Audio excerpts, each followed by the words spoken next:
Taktik Kertanegara, potong telinga utusan Mongol, pancing amarah Kubilai Khan. Kertanegara atau dikenal dengan Sri Maharaja Kertanegara merupakan raja terakhir yang memerintah kerajaan Singasari.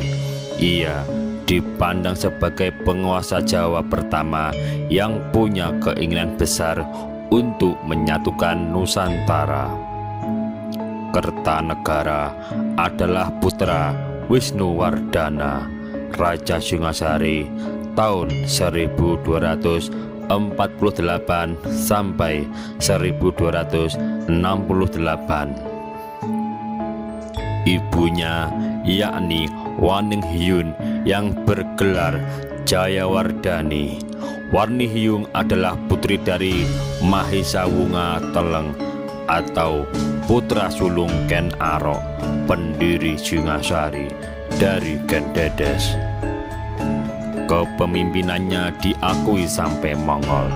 Bahkan kemasyhuran Kertanegara ini memancing penguasa Mongol, yaitu Kubilai Khan, untuk mengirim utusan ke Singasari. Tujuannya meminta sang raja mengakui kekuasaannya.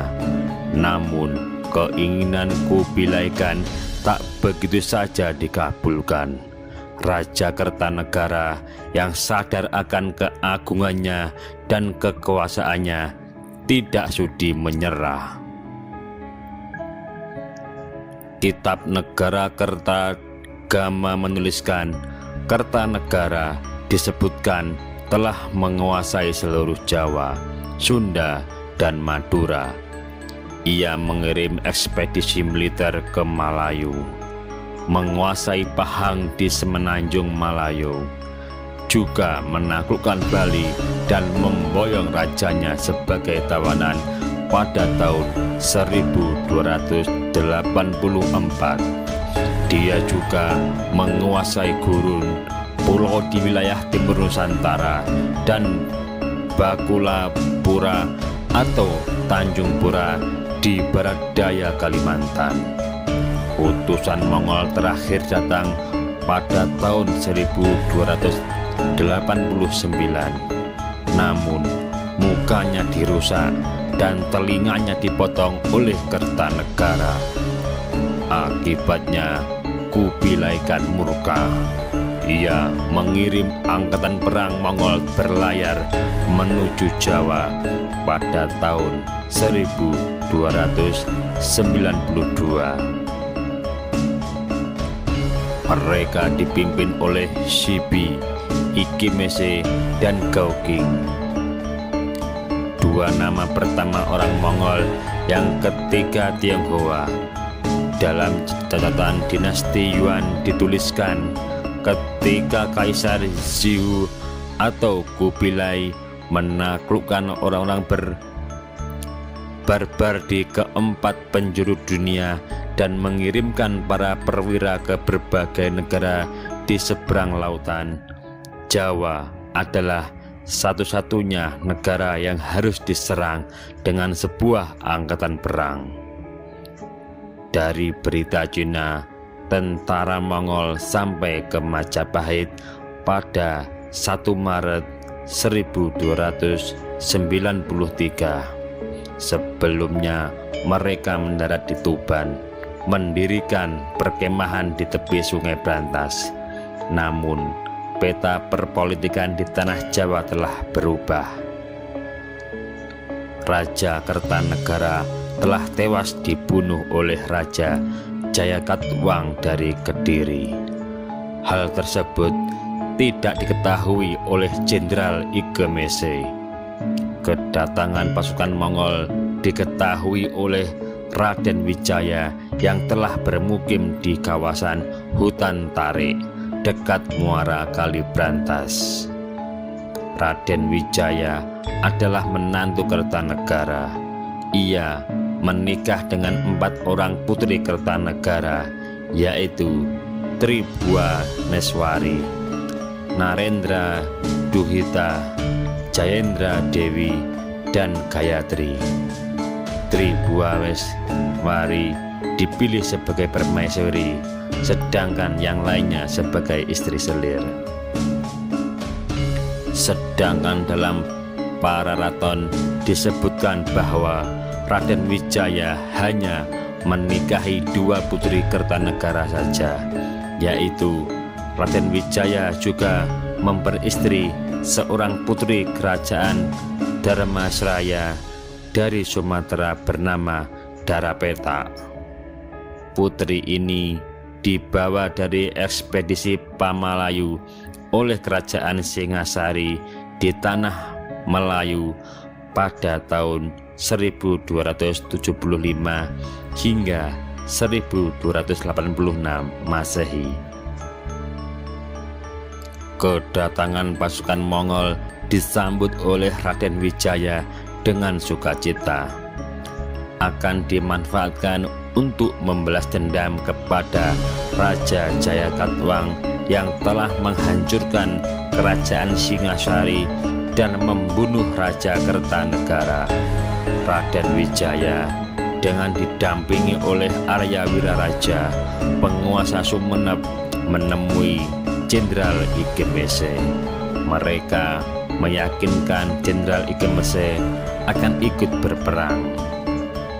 Raden Wijaya menawarkan bantuan dengan iming-iming harta rampasan perang dan putri-putri Jawa yang cantik. Bergabunglah 2 kekuatan, yaitu pasukan Tartar di bawah pimpinan Jenderal Ike Mese dan pasukan Raden Wijaya menyerang kerajaan Kediri. Pada 20 Maret 1293, tentara gabungan Raden Wijaya dan Mongol mengepung Jayakatwang.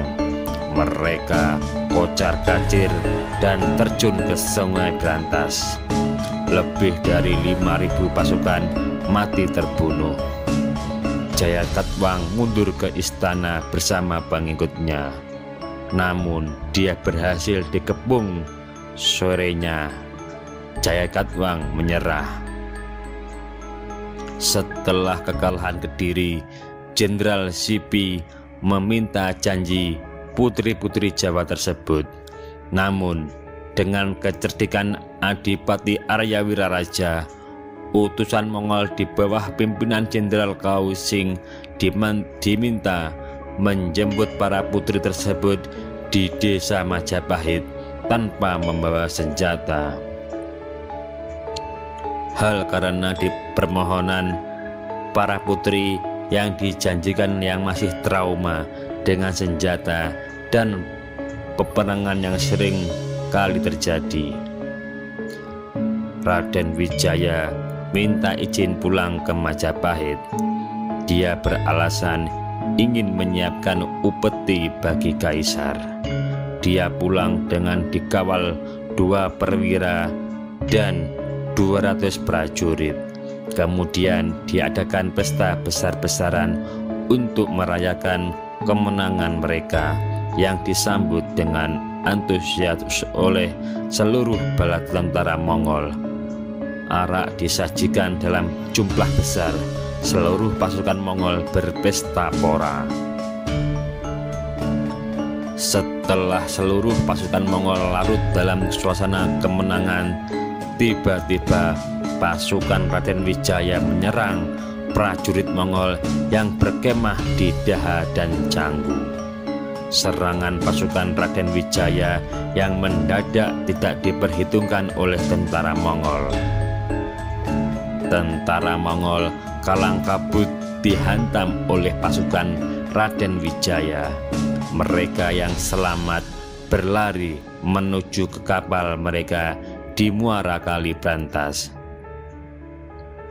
Hal ini diikuti oleh pengusiran pasukan Mongol Tartar baik di pelabuhan Ujung Galuh atau Surabaya maupun di Kediri oleh pasukan Madura dan Laskar Majapahit. Peristiwa kekalahan pasukan Mongol di tanah Jawa terus dikenang oleh dinasti Yuan.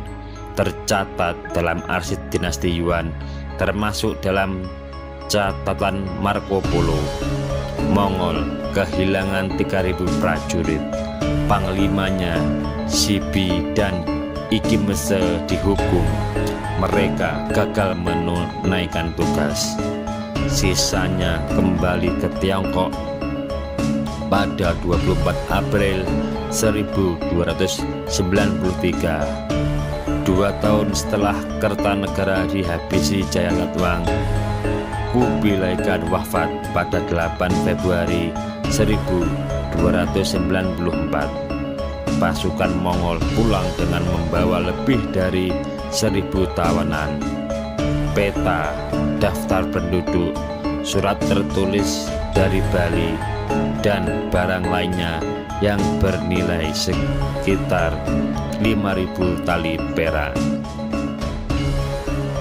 Beberapa bulan kemudian, setelah suasana kondusif, Raden Wijaya mendirikan kerajaan baru di kawasan hutan tarik dengan nama Kerajaan Majapahit pada tanggal 15 Kartika 1215